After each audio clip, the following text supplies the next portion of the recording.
Okay, so we're going to start off with quite a generic question, and we just want you to kind of start by outlining your research process. So what led you to doing this topic, and how did you go about researching it? Yeah.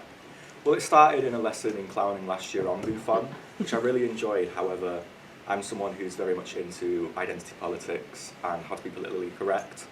So in doing it, I enjoyed it. I also felt like this is crossing a line. So I talked to Graham about it, and we wanted to discover where Buffon falls in modern day boundaries.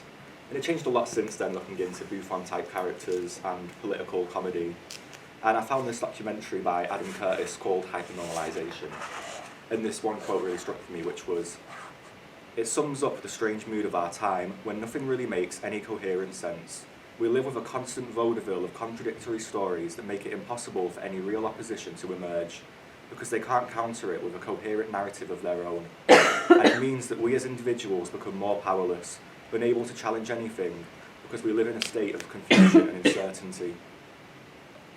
So that led me into an interest in post-truth politics and the philosophy of post-truth, and also looking into modern-day internet trolls and how they come into the nature of the internet.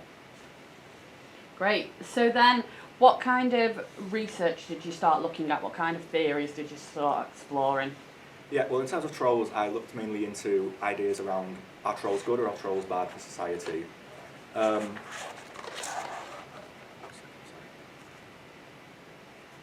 Maria Escartin defines the destructive behaviour characteristic of trolling is an attempt of experimenting with identity, having fun, reinforcing a community through verification and fact-checking, and criticising popular discourse. In this sense, a troll is someone whose destructive behaviour exposes ironies of dominant culture, which immediately led me into, links to Buffon.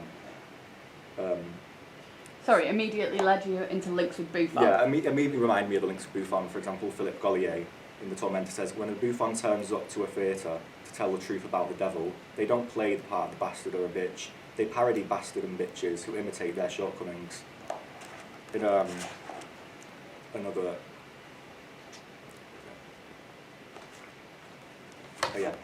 which Tanya Pedrokovic also says in Parody and Politics of Ambivalence, the global spread... Wait, no, it's not that one. Is it that one?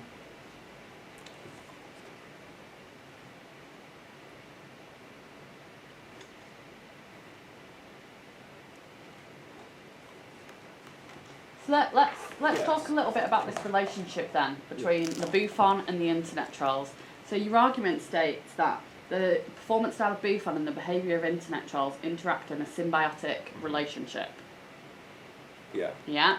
So what are you trying to say there? Are you saying that there's a relationship between the Buffon and the internet trolls, or are you saying that the internet trolls are a form of Buffon? I think I'm trying to say that the internet trolls are a form of Buffon. Okay. Yeah.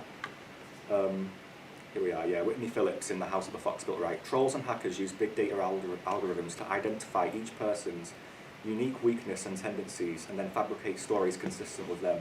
They use these stories to reinforce the prejudices of those believing in them, to exacerbate the risks in society, and to punctuate the democratic system from within.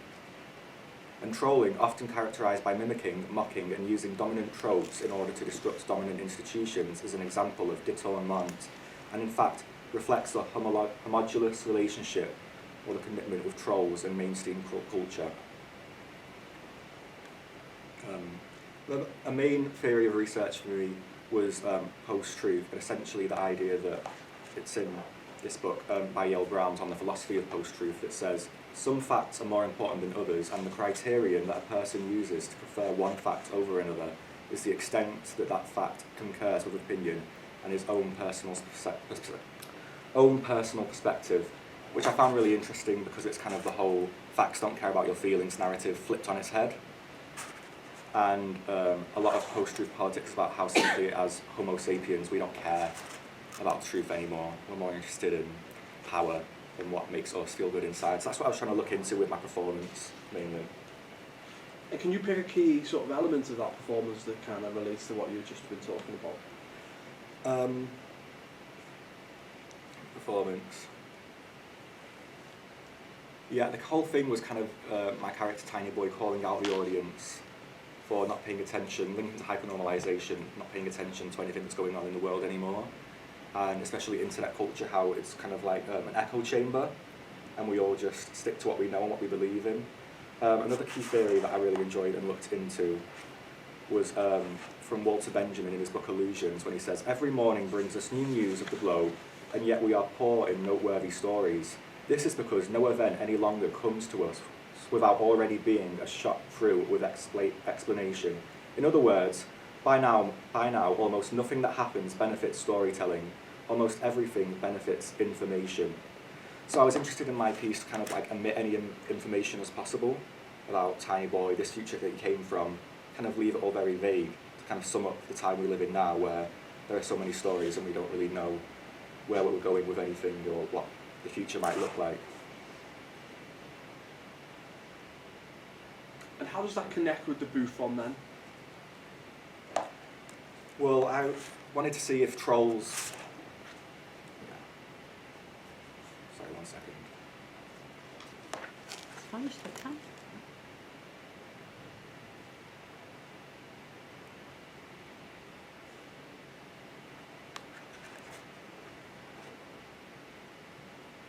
Yeah.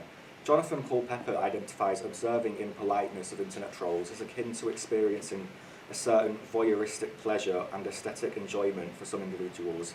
Thus, trolling is a performance wherein hosters assume the role of the entertainer and take advantage of the performance in order to seek esteem from peers. So I was looking into Jonathan Culpeper in his writings about how trolls, are kind of a performer in that sense, similar to a Buffon, a performer who's just trying to get engagement and shock and reaction. And what I'm trying to argue is that in this world where everything is hyper-normalised, let's say, and no one really takes much notice of anything all the bad things that happen in the world anymore, perhaps this troll can be a Buffon type character or archetype and kind of wake people up. Back to Maria Escartin, she says,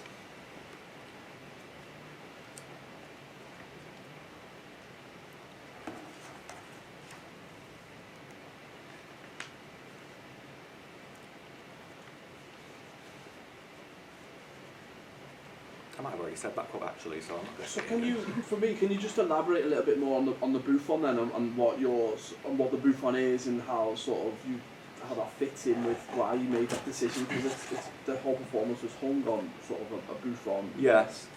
style. So Buffon is a performance of clown in which the performer makes himself look physically grotesque as possible to try and to tell the audience, whereas a clown loves the audience and wants to entertain them, the Buffon hates the audience and tells them everything they hate about them and why they despise society. But John Wright says, "But those hunts also give you a license to say more, do more, speak the truth, or rather, your version of the truth."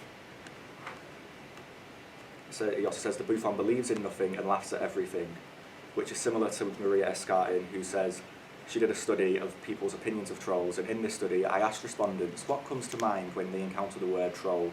Consistent with the literature, respondents felt a troll is someone who goes on social networking websites with posts ranging from funny, annoying to insulting that can possibly provoke others to engage in unnecessary conflict.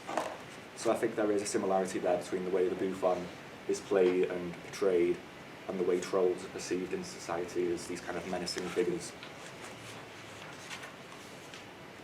Great. Yeah. Thank you very much. Well done. Cheers.